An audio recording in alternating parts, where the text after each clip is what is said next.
Vamos a abrir ahora la palabra en el libro de Deuteronomio, capítulo 32 y versículo 14. Él es la roca cuya obra es perfecta, porque todos sus caminos son rectitud, Dios de verdad y sin ninguna iniquidad en él. Por tanto, el escritor bíblico compara la fortaleza, grandeza y omnipotencia de Dios, comparándola, contrastándola con la omnipotencia y grandeza de los ídolos de este mundo, de los recursos humanos, para llegar a la conclusión de que solo Dios es verdaderamente omnipotente. A Dios se le conoce de distintas maneras y Él ordenó que se escribiera su palabra con un propósito esencial, que la gente, el hombre, le conozca. A Dios se le conoce de distintas formas, pero de una forma muy íntima y muy personal. Se le conoce por sus perfecciones y se le conoce por sus nombres. Por sus perfecciones, que se llaman atributos, conocemos cómo es Dios. Preguntamos cómo es Dios y la Biblia responde: Dios es omnipotente. ¿Cómo es Dios? Dios es omnisciente. Y todas esas perfecciones de Dios nos revelan la grandeza admirable de este Dios, que es nuestro Dios personal, pero que es el Dios eterno, infinito, creador del cielo y de la tierra. A Dios se le conoce también por sus nombres. Los nombres no definen cómo es, sino quién es. Y preguntamos: ¿quién es Dios? Y la Biblia me responde: el Señor es mi pastor. Y así sucesivamente podemos entrar en el estudio, en el análisis de las perfecciones, atributos y de los nombres, para conocer mejor quién es Dios, cómo es Dios, adorarle y servirle, conscientes de que nuestro Dios es un Dios singular. No hay duda ninguna que Dios es un ser cuestionado y es un ser puesto a un lado, no solamente en el mundo en general, sino que también está desapareciendo de la predicación bíblica. He estado leyendo estos días, en el tiempo que tenía libre, un libro pequeño, pero que no tiene pérdida ninguna, que se llama La predicación de la verdad según la Biblia. Y en ese libro se nos dicen cosas muy interesantes y se nos afirma que el predicador es portavoz de Dios en la medida en que usa la palabra de Dios. Y este libro decía que la predicación consiste en presentar a Dios ante los hombres. Y si al término de la predicación el hombre no conoce un poco más de Dios, no hemos cumplido el objetivo que la predicación tiene. Por tanto, mi responsabilidad esta mañana y siempre es que vosotros podáis conocer a Dios mejor cuando terminemos esta reunión. Por tanto, hoy quiero hablaros de una de las perfecciones divinas. El primer domingo del año, cuando tuve el ministerio, hablé de la inmutabilidad de Dios, palabra un poco extraña, pero hemos visto que Dios es el mismo ayer, hoy y por los siglos, que no varía, que se mantiene siempre igual, que es fiel a sus promesas, que cumple su palabra. Hoy quiero hablaros de otra perfección, que es la omnipotencia de Dios. Como siempre, hay tres cosas que quiero mencionar en los atributos de Dios. Primeramente, la perfección en sí, ¿qué es la omnipotencia? En segundo lugar, la evidencia bíblica sobre esa perfección divina. Y finalmente, considerar la consecuencia que ese estudio, esa consideración, esa reflexión debe producir en vuestra vida y en mi vida personal. Primeramente, pues, la perfección. Cuando se define omnipotencia en general, se habla de la total capacidad de alguien para hacer todo cuanto quiere sin límite alguno. Indudablemente no hay ningún ser de la creación de Dios que pueda afirmar una cosa semejante. Nadie puede decir que Él hace todo cuanto quiere sin límite alguno, porque todos somos finitos y todos somos limitados. Pero cuando yo llevo esto a la persona admirable de nuestro Dios, creador del cielo y de la tierra, descubro que es la perfección divina por medio de la cual Dios ejecuta todo cuanto desea mediante su absoluta voluntad. Es decir, Dios determina, Dios expresa la voluntad y esa voluntad de Dios se realiza siempre, sin ningún límite posible, alcanzando todo cuanto Dios se ha propuesto alcanzar. Ahora alguien me dice todo, le diré que la única limitación a la omnipotencia de Dios está en lo que pudiera suponer un conflicto con las otras perfecciones. Por ejemplo, ¿Dios puede hacer todo? Sí, pero Dios no puede mentir. Dios puede hacer todo sin duda ninguna, pero Dios no puede pecar. Dios puede hacer todo, no hay duda que puede hacerla, pero Dios no puede cambiar. Por tanto, la omnipotencia de Dios está vinculada al resto de sus perfecciones y no hace Dios nada que pueda contradecir alguna de ellas. Por eso es necesario estudiar y conocer las perfecciones de Dios, los atributos de Dios, para conocer mejor las acciones omnipotentes de Dios. La Biblia habla permanentemente a lo largo de toda ella de la omnipotencia divina. La realidad de su poder está expresado en muchos textos de la Escritura. Seleccionemos solamente uno de ellos. En Job capítulo 9 y versículo 12, leo en la Nueva Versión Internacional y dice de esta manera: si de algo se adueñara, es un condicional, no dice que Dios se adueña de algo, pero si se adueñara de algo, ¿quién le hará desistir? La afirmación del salmista es muy paralela a esto, y el escritor dice así: nuestro Dios está en los cielos, todo lo que quiso lo ha hecho. Salmo 115, versículo 3. Ahora, esta mañana hemos cantado algo que tiene que ver con la omnipotencia de Dios. Nada hay imposible para Dios. Por eso, la gran bendición que tiene el creyente es precisamente esta. A veces nuestros problemas son muy grandes, nuestros conflictos muy intensos, nuestras dificultades muy numerosas. A veces pensamos que no hay solución para nuestro devenir diario, y de pronto me voy a la Biblia y la Biblia me dice: recuerda esto, nada hay imposible para Dios. La omnipotencia de Dios viene como una de sus perfecciones a consolar nuestra alma, a orientar nuestro camino, a dar rumbo a nuestra vida, a hacernos sentir en la presencia de aquel que es omnipotente en todo el amplio sentido de la palabra. Es más, Dios no necesita hacer algo. Solamente es suficiente para Dios la expresión de su palabra para que se cumpla el propósito. Leo el Salmo 62 y el versículo 11. Una vez habló Dios, 2 veces he oído esto, que de Dios es el poder. ¿Notasteis? Dios habló. Y cuando dice he oído esto 2 veces, está hablando de un superlativo. Por tanto, el Dios de la Biblia habla una sola vez y es como si reiterase esa misma instrucción varias veces. Todo cuanto Él dice se ejecuta y se hace. Ahora quiero recordaros que Dios es fiel. ¿Lo creéis? Dios es fiel. Hay en nuestra vida elementos y evidencias de que Dios es fiel. De manera que esa fidelidad está unida al atributo de su omnipotencia. Por eso dice el Señor en Mateo capítulo 5 y versículo 18 estas palabras: porque de cierto os digo que hasta que pase el cielo y la tierra, ni una jota ni una tilde pasarán de ningún modo de la ley hasta que todo se haya realizado. Dios dijo su palabra y se cumplirá inexorablemente. ¿Por qué? Porque no solamente la dijo Dios, sino que la hace omnipotente porque expresa su determinación personal. Cristo nos hace pensar y reflexionar en algo. El cielo y la tierra pasarán, pero mis palabras no pasarán. ¿Cómo me condiciona este versículo últimamente? Cada vez que tengo el privilegio de ministrar la palabra de Dios delante de mucha o de poca gente, este versículo marca inexorablemente mi punto de orientación. No es mi palabra la que Dios bendice, es su palabra. Y lamentablemente en el mundo evangélico de hoy, la palabra de Dios está siendo colocada un tanto a un lado para usarla como instrumento al servicio del predicador.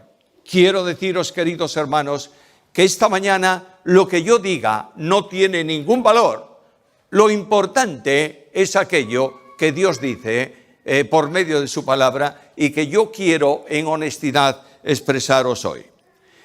El Dios de la Biblia ejecuta sus planes, los lleva a cabo porque es omnipotente. Mira el alcance del poder de Dios. Daniel capítulo 4, versículo 35. Todos los habitantes de la tierra son considerados ante él como nada, y él hace lo que le place con el ejército del cielo y con los habitantes de la tierra, y no hay quien detenga su mano y le diga, ¿qué estás haciendo? Dios es el soberano que impone su determinación a las criaturas del mundo, a los hombres limitados como somos, y también a los ángeles. Es más, la ejecución de todos sus planes es una realidad que la historia de la humanidad pone de manifiesto. Leo el Salmo 33 y el versículo 11. El consejo de Jehová permanecerá para siempre, los designios de su corazón por todas las generaciones.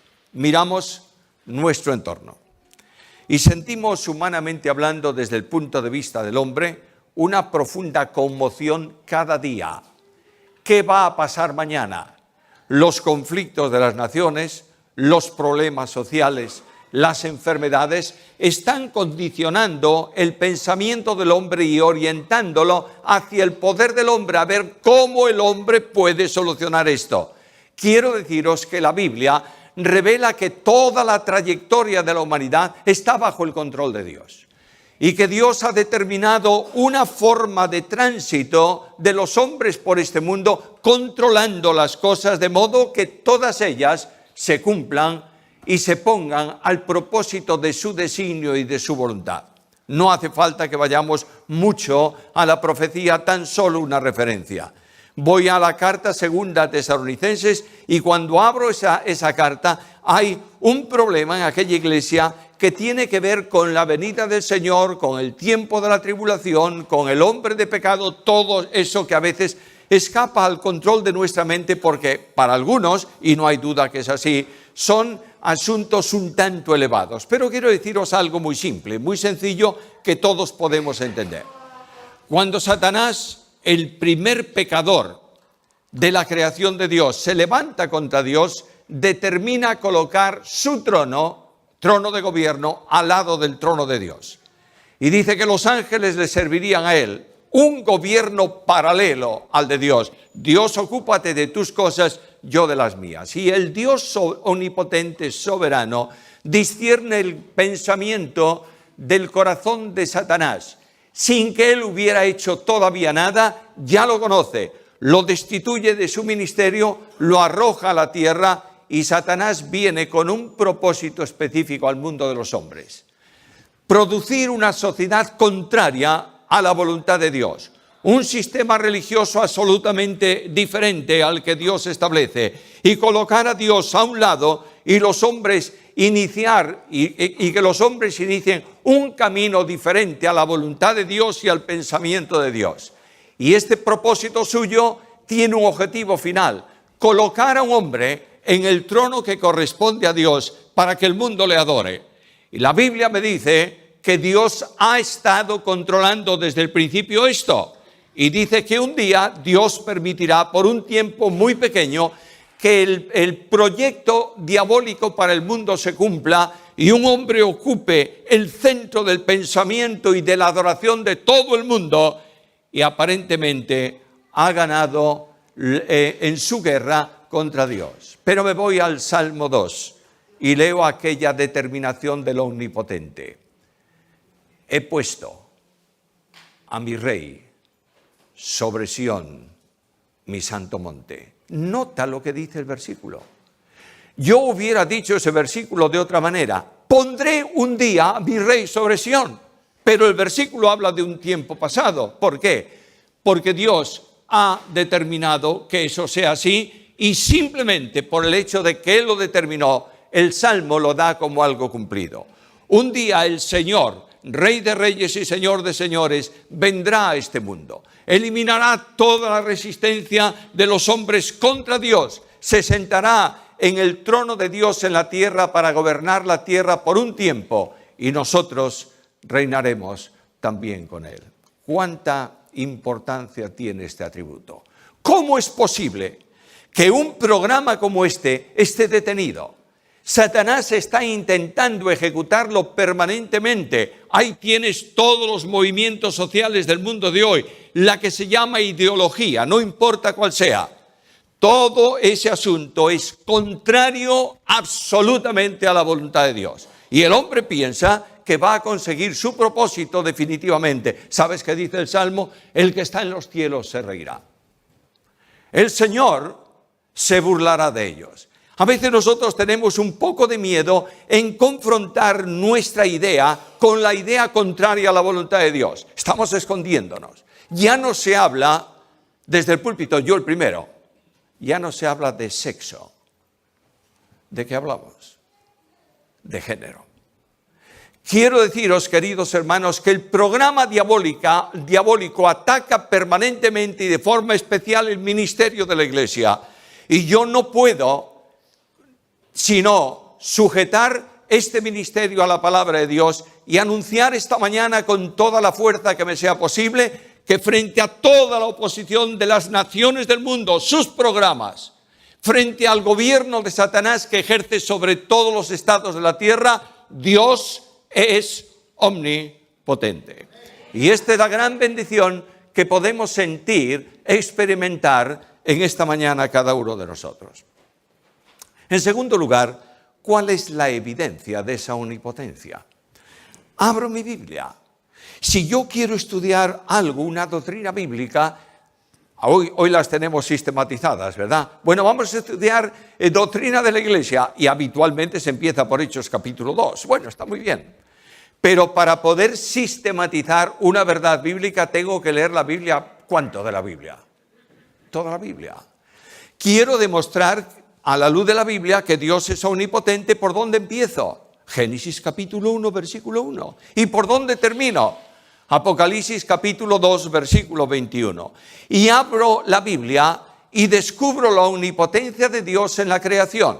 Escucha la palabra o léela, ábrela si tienes la Biblia ahí a mano y verás que dice la Biblia que en el principio, es decir, cuando nada existía, Dios creó los cielos y la tierra. Y de pronto me da la descripción de cómo hizo Dios para crear. Y no hay duda ninguna que nos gustaría que Dios estuviese sudando para poder traer a la existencia el universo. ¿Qué es lo que hizo Dios? Abro la Biblia, sigo leyendo y leo estas palabras. Y dijo, Dios, sea la luz. Y fue la luz. Solamente su palabra. La omnipotencia de Dios se manifiesta porque Él dijo, dice el salmista, y fue hecho. Él mandó y existió. Salmo 33, 9. Ahora me voy al Nuevo Testamento y digo, frente a un mundo que niega la creación, ya no tanto. Si tú observas un poco el mundo científico, yo tengo personas que leen asuntos científicos. Entre nosotros esta mañana me pueden rectificar si no es así. Desde aquella historia de la evolución darwinista hasta el Big Bang ha avanzado mucho la ciencia. Y hoy en día ya se está hablando de creación inteligente. Y no estoy hablando de cristianos evangélicos, estoy hablando de científicos. Hace un tiempo se ha inaugurado, creo que es en Suiza, el acelerador de partículas. Sabéis lo que es eso, ¿verdad? Los científicos estaban tratando de encontrar el chispazo de luz inicial del universo. Se habla de ese acelerador hoy. Ha sido la inversión más ruinosa que los científicos han realizado. Pero voy a mi Biblia y leo esto. En el principio Dios creó. Y salto en el tiempo. Y voy a un libro del Nuevo Testamento, escrito para creyentes, y leo estas palabras. Por la fe entendemos. No creemos, entendemos que el universo fue totalmente organizado por la palabra de Dios, de modo que lo que se ve fue hecho de lo que no se veía. Bueno, tenemos que tener un tanto de cuidado con esta última parte del versículo, porque algunos dicen, ¿ves? Había algo que no se veía y Dios usó eso para crearlo. Bueno, algunos te hablarán del Big Bang. Yo no tengo ni idea de eso. Dios me libre de meterme en un tema que no conozco. Pero voy a aceptarlo. ¿Puedo aceptarlo esta mañana? Sí, lo voy a aceptar. Todo cuanto hay se produjo por una explosión cósmica de una materia comprimida de tal manera que detona. Bueno, dicen los científicos. ¿Quién puso la materia ahí? Porque nada es eterno.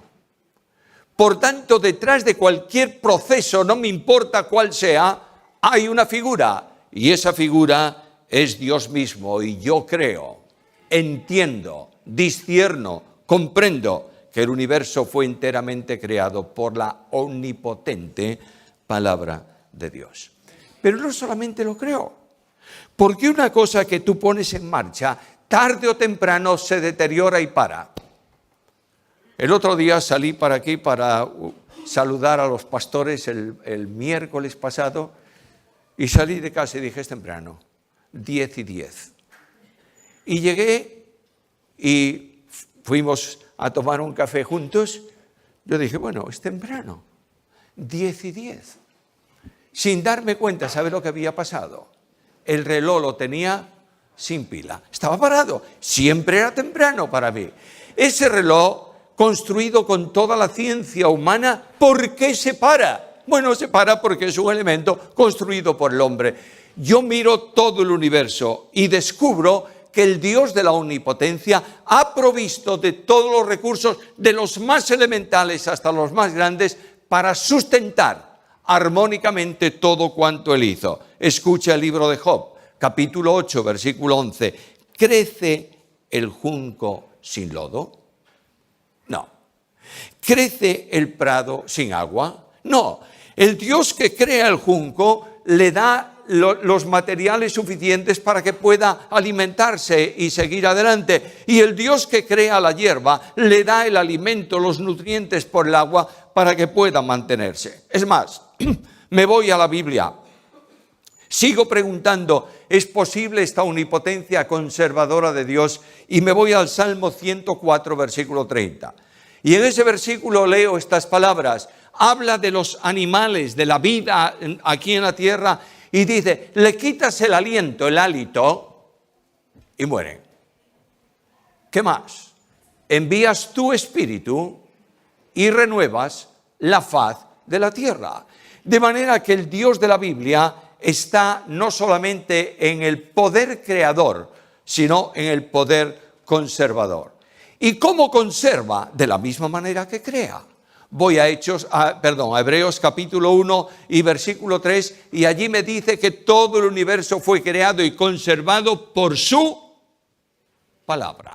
El Dios de la Biblia ha dicho un día, sea el día y la noche, el verano y el invierno, el calor y el frío, la sementera y la siega. Y desde que Dios dijo eso, esto se produce inexorablemente a lo largo de la historia de la humanidad. La precisión de los astros conmociona. Tenía un amigo, muy amigo mío, algunos de aquí lo conocen, se llamaba Jesús Rico. Yo no sé si todos conocisteis o algunos de los mayores, sí. Vivía en Cangas, este era un científico. Científico, y como científico un hombre un tanto extraño en algunas cosas. Era doctor en matemáticas y resulta que le gustó tanto la enseñanza de niños que se hizo maestro nacional. Y daba clases en un colegio en Cangas. Pero era astrónomo, además, no astrólogo, astrónomo. Recibía fotografías de las sondas Mariner en aquel tiempo y me llamaba y me decía, ¿quieres venir a ver algo muy bello? Bueno, iba, estaba con él un rato, charlábamos y un día me dijo, te voy a decir un secreto, no lo digas a mi mujer, por favor. Mandé pulir un espejo a Alemania porque el telescopio que tengo no es bastante potente. Y yo le dije, eso debe ser muy caro, ¿verdad? Dijo, muy caro. Por eso no se lo digas a mi mujer. No, en absoluto. No quiero conflictos matrimoniales. Por fin llegó el espejo, montó el telescopio y me dijo, ayer lo puse en marcha, quiero inaugurarlo hoy, os invito a cenar. Y allí fuimos, Esther y yo, a Cangas, a cenar. Las dos mujeres se pusieron a hablar de no sé qué, y Rico me dio una lección de astronomía y especialmente de manejos de telescopio. Bueno, y me dice, ¿qué querrías ver? Y yo, que soy un ignorante en esto también, se me ocurrió decirle, me encantaría ver Júpiter. Y él miró el reloj y dijo, está todavía muy bajo. Sacó su regla de cálculo, nunca utilizó una calculadora electrónica. Cuando yo un día le dije, ¿por qué no te compras una? Me dijo, esto es perfecto. Usaba la regla de cálculo y me dijo, dentro de hora y cuarto estará a la vista en el telescopio.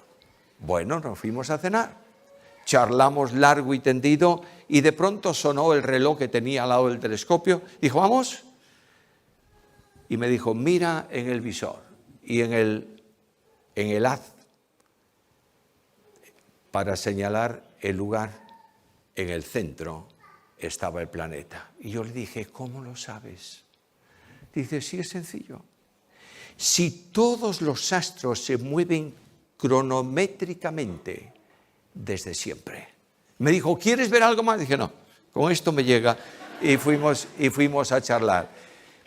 Dios ha establecido por su palabra algo que es imposible de admitir y de pensar por la ciencia de los hombres. Nada escapa al control de Dios. ¿Nada? Nada. Ni Satanás. Voy al libro de Job y ahí viene Satanás con todo su ímpetu para hacer sufrir a un creyente. Lo hará siempre, es su oficio, lamentablemente. Levantará calumnias contra los creyentes entre los hombres. Nos acusará delante de Dios como fiscal nocivo y malvado. Este Satanás parece que tiene todo el poder, que tiene toda la fuerza, y voy al libro de Job, y Satanás le pide permiso a Dios para tocar la salud de Job. Y un poco más adelante le dice a Dios, no ha sido bastante, déjame un poco más. ¿Y qué le dice Dios? Todo menos su vida. Por tanto, los demonios, toda la potestad de tinieblas, todo el ejército desplegado contra la obra de Dios está bajo el control de Dios, porque Dios es omnipotente. Sigo en mi Biblia y veo a Jesucristo. ¿Cuál es la misión y ministerio esencial de Cristo antes de la cruz? Revelar a Dios. A veces se le pone a Cristo un ministerio que no tuvo o no vino para ese ministerio. A veces se habla de que Cristo fue enviado por Dios al mundo para establecer el reino de Dios en la tierra y que Cristo ofreció ese reino a Israel. Israel rechazó el reino, Dios se sintió fracasado y tuvo que meter en el sitio de Israel a la iglesia para que el programa suyo no se estorbe. ¡Qué tontería más grande! Cristo no vino al mundo en su primera venida para reinar. Vino para morir. El reino ocurrirá más adelante, en un tiempo determinado. Pero cuando Cristo viene al mundo de los hombres, comienza, dice Marcos, predicando el evangelio ¿de qué? Del reino. Cristo viene para revelar, para manifestar, para poner delante de los hombres la realidad de Dios. El Dios de muchos de los hombres de su tiempo era el Dios de la religión, de prácticas, de normas, de conductas, de formas, de hipocresía. Cristo viene para poner delante de los hombres la gloriosa realidad de la dimensión admirable del Dios eterno, y para que los hombres que no pueden ver a Dios, que es espíritu directamente, lo vean por medio de la naturaleza humana de nuestro Señor Jesucristo. Y veo al Señor Jesús.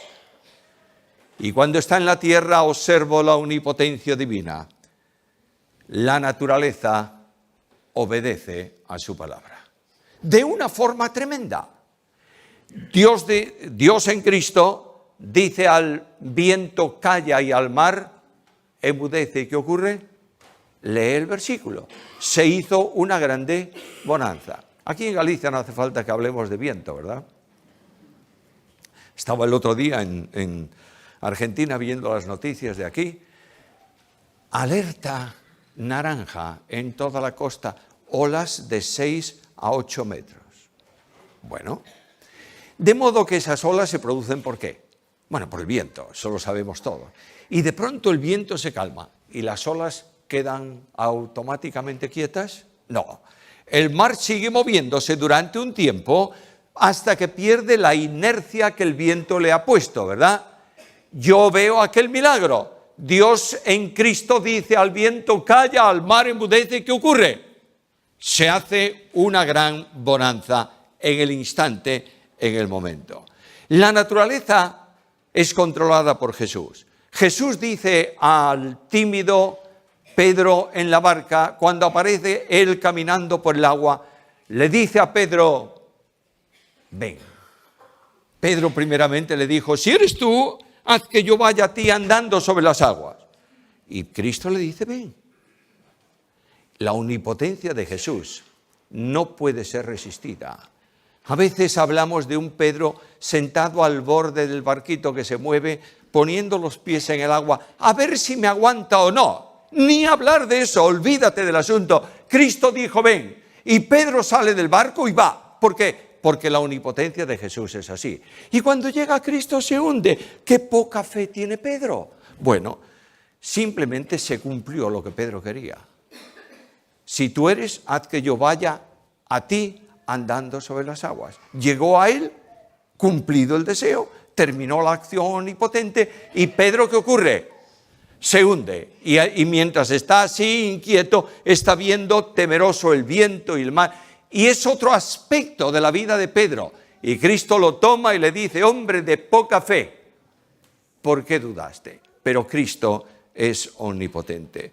Yo miro a Cristo sujetando la enfermedad y restaurándola no por sus manos, sino por su palabra. No siempre Cristo tocó al enfermo.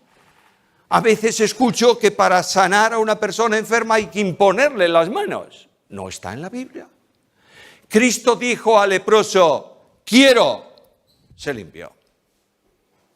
No hubo ninguna acción. Cristo sanó en la distancia a una muchacha que tenía un espíritu inmundo. El Dios de la Biblia no necesita acciones. El Dios de la Biblia es omnipotente en su palabra y hace lo que Él quiere siempre. Algo más, la muerte no puede resistir la omnipotencia de Jesús. Mira las resurrecciones de Cristo. Te invito a que recuerdes simplemente la de Lázaro. Ahí llega el Señor. El Señor en su naturaleza humana pregunta, ¿dónde lo enterrasteis? Él conoce como Dios todas las cosas, pero como hombre limita su conocimiento a lo que es necesario. Y le llevan a la tumba. Y Cristo le dice, abrir la tumba. Y la hermana de Lázaro le dice, Señor, ya huele, es de 4 días. Y cuando la tumba se abre, Jesús no entra para tomar a Lázaro de la mano. Desde donde está, dice Lázaro, ven fuera. Y el que estaba dentro apareció fuera. Y es cuando Cristo dice, ahora desatadle. ¿Para qué? Para que pueda caminar, para que se pueda marchar. El gran milagro del autor de la vida, restaurando la vida a una persona que había muerto. Y yo miro a Jesús y digo, verdaderamente Dios es omnipotente. Pero algo más. Dios me conduce a la acción más poderosa que ha realizado Dios nunca jamás. Más poderosa que la creación del cielo y de la tierra. Y me lleva a la cruz del Calvario para hablarme de la evidencia de su poder. Pablo en Romanos habla del Evangelio y dice que el Evangelio es poder de Dios para salvación a todo aquel que cree. Y yo me acerco a la cruz. O en torno a la cruz. Los ángeles guardan silencio. El sol se apaga. Cristo no dice una palabra. Las huestes de maldad están atentas al suceso más extraordinario de la historia. Y el Señor de señores, cargado con mi pecado, muere ocupando mi lugar. Y ese admirable Dios que guarda silencio es llevado a la experiencia más impresionante que puede alguno imaginarse, el desamparo del Padre. Hay un himno que cantamos, hace muchos años se cantaba, que dice: Dios mismo te desamparó para ampararme a mí. Por tu dolor, Jesús, Señor, no hay ira para mí. Y en esa cruz del Calvario se produce la obra admirable de la redención del mundo. Dios paga el precio de mi pecado, cargando la deuda sobre su inocente Hijo Jesús, para que yo, por fe en Cristo, tenga perdón de pecados y vida eterna. ¿Y cuál es la omnipotencia? Las huestes de maldad, carceleros por siglos de la humanidad. Aquel que nunca quiso abrir la cárcel, como dice el profeta, a los prisioneros, de pronto es despojado de la autoridad legal que tiene contra el hombre, porque Dios tomó la sentencia del pecado en el acta que nos era contraria y la clavó con Cristo en la cruz. Y ya no hay deuda que pagar, y ya no hay acta acusadora, y ya no hay reclamación de muerte eterna, porque los principados y potestades, todas las huestes de maldad, han sido, como dice Pablo en Colosenses, capítulo 2 y versículo 15, exhibidas a vergüenza pública en la cruz, triunfando sobre ellas. ¡Qué maravilla! La omnipotencia de Dios. ¿Algo más? Claro. Dios no hizo la obra de la cruz para poder perdonar mis pecados, solo. Dios hizo la obra de la cruz para transformar al pecador, para regenerar al hombre, para cambiar el corazón arruinado y orientado al mal, para generar en el hombre una nueva situación en relación con Dios, para darle poder victorioso por su espíritu para vencer el pecado, para que camine por sendas de justicia, por amor de su nombre. Y cuando una persona cree, y este es el Evangelio de la gracia, no solamente anuncio hoy un evangelio de perdón de pecados y de esperanza de vida, anuncio un evangelio de regeneración. Que la persona que cree en Cristo es cambiada por el poder de Cristo o no ha creído en Cristo.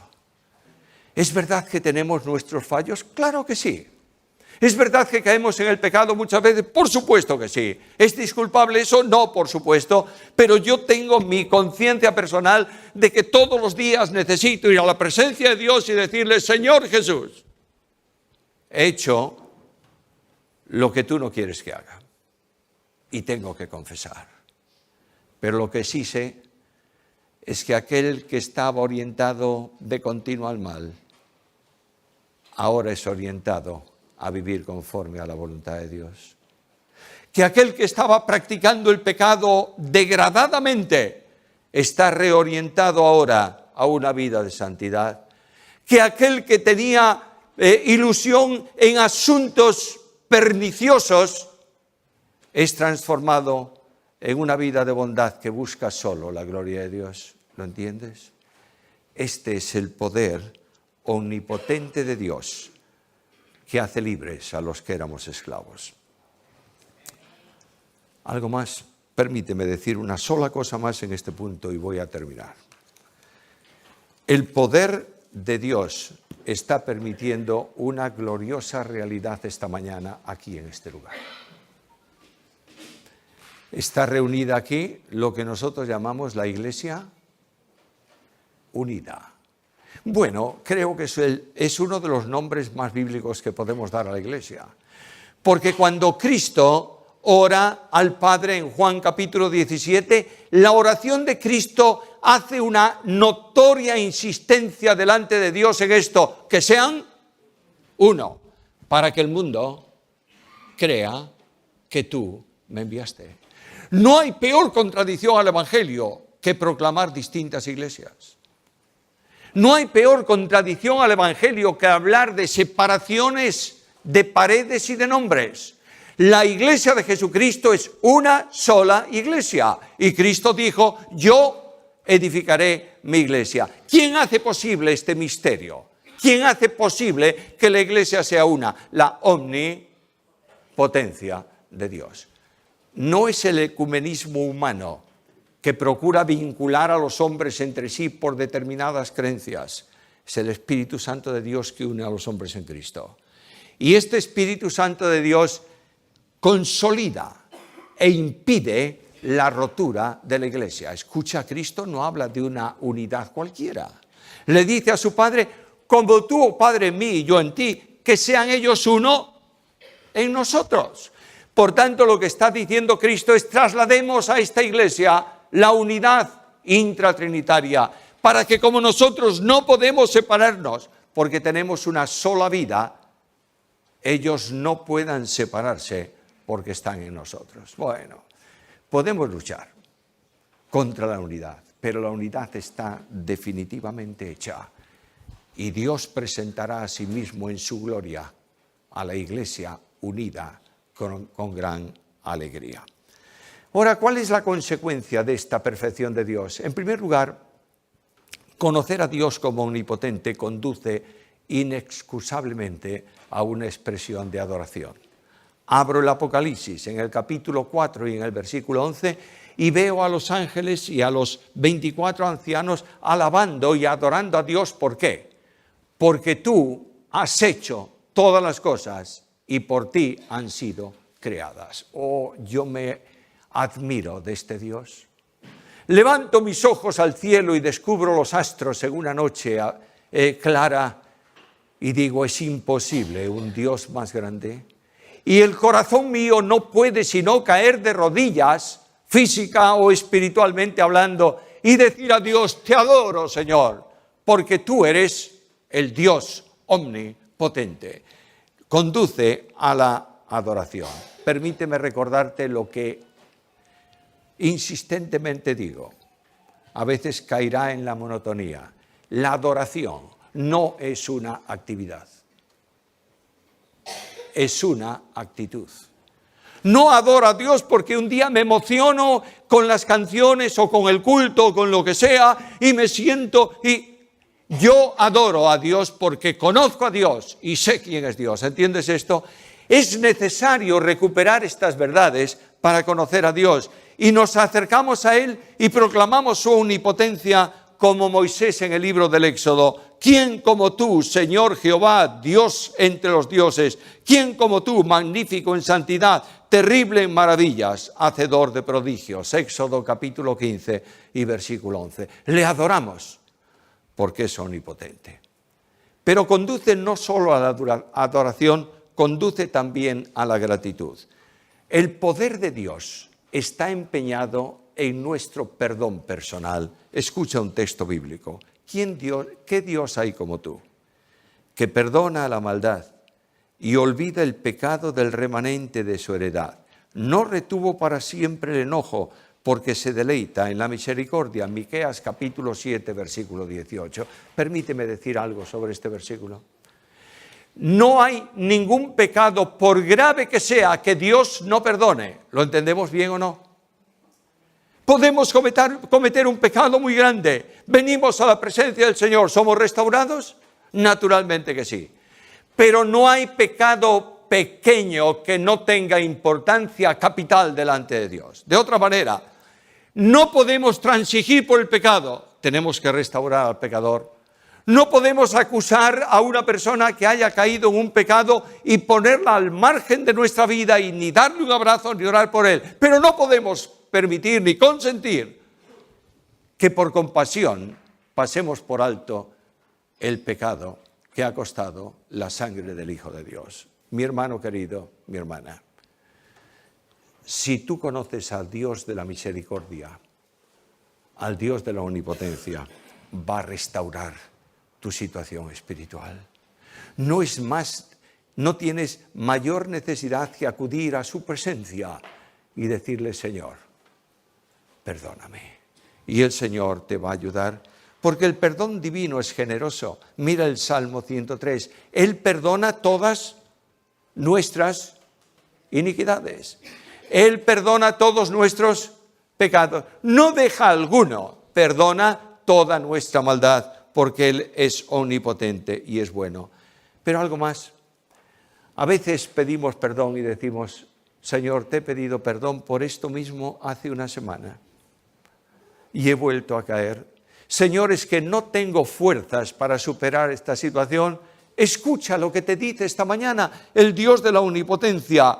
Él proveerá de fuerzas de modo que te rejuvenezcas como las alas del águila, para que puedas alcanzar cotas celestiales. Me entusiasma esa imagen del águila. ¿Habéis visto las águilas alguna vez? Bueno, ahí en el norte de España, y cuando nosotros hace años pasábamos algunos días en Calvos, muy cerca de aquí, había una montaña con unas peñas impresionantes y allá arriba había por lo menos una pareja de águilas.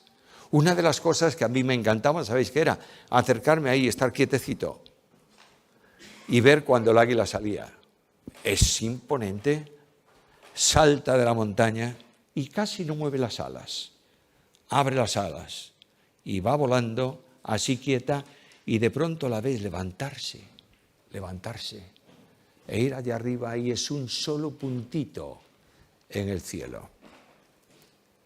Cuando Dios restaura nuestras fuerzas y nos da fuerzas como el águila, es para que podamos dejar el contacto del mundo y subir más cerca del sol de justicia que es Jesús.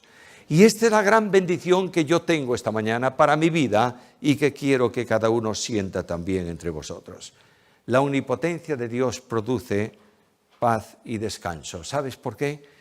Porque no solamente Dios está a nuestro favor, es que Dios está por nosotros. Romanos capítulo 8, versículo 31. Y la compañía de Dios es realidad en cada momento a nuestro lado. Escucha la promesa de Jesús. Yo estoy con vosotros, ¿cuánto? Todos los días hasta el fin del mundo. Y tú estás enfermo. Y sientes que la mano de Dios mulle, como dice el Salmo, tu almohada en la enfermedad. Y tú estás angustiado. No sabes por qué de las situaciones. Y lees en el Salmo, con Él estaré yo en la angustia. Este es el Dios de la omnipotencia. Y el poder de Dios es manifestado. Y no hay nada difícil para Él. ¿Sabes cuál es la expresión de confianza suprema del creyente frente a la omnipotencia de Dios? Todo lo puedo en Cristo que me fortalece. ¿Cuánta paz me da esta verdad? Es más, el profeta dice que tú conservarás en perfecta paz aquel cuyo pensamiento en ti persevera, porque en ti ha confiado. Es probable que haya esta mañana alguna persona, especialmente compañeros de ministerio, que son acusados injustamente. ¿Cuál es la solución para esa experiencia? Por experiencia personal difícil, dolorosa, yo diría angustiosa. Escucho, abro la Biblia y escucho a Dios. Capítulo 54 de Isaías, versículos 8 y 9. Capítulo 50, versículos 8 y 9. Cercano está de mí el que me salva. ¿Quién contenderá conmigo? Juntémonos. ¿Quién es el adversario de mi causa? Acérquese a mí. He aquí que Jehová el Señor me ayudará. ¿Quién hay que me condene? He aquí que todos ellos envejecerán como ropa de vestir y serán comidos por la justicia. No hay nadie que pueda acusar injustamente, verdaderamente, injustamente sí, verdaderamente, a un siervo de Dios. ¿Algo más? Y cuando te encuentres sin recursos para seguir adelante, ¿lo has experimentado alguna vez? ¿Has sentido que tus fuerzas han caído de tal manera que no eres capaz de dar un paso más en la carrera cristiana? Escucha la promesa de Dios, versículo 10. ¿Quién hay entre vosotros que teme a Jehová? El que anda en tinieblas y carece de luz, confíe en Jehová y apóyese en su Dios. Y Él te lleva en triunfo siempre. Ahora, algunas veces procurarán destruir tu imagen en el ministerio. Escucha al Omnipotente.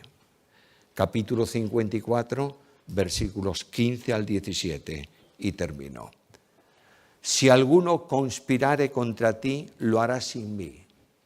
El que contra ti conspirare, delante de ti caerá. Ningún arma forjada contra ti prosperará y condenarás toda lengua que se levante contra ti en juicio. Escucha esta promesa, por favor. Muchas veces alentamos y animamos al pueblo de Dios en general. No siempre pensamos en los pastores. Yo quiero dejar con vosotros este último versículo.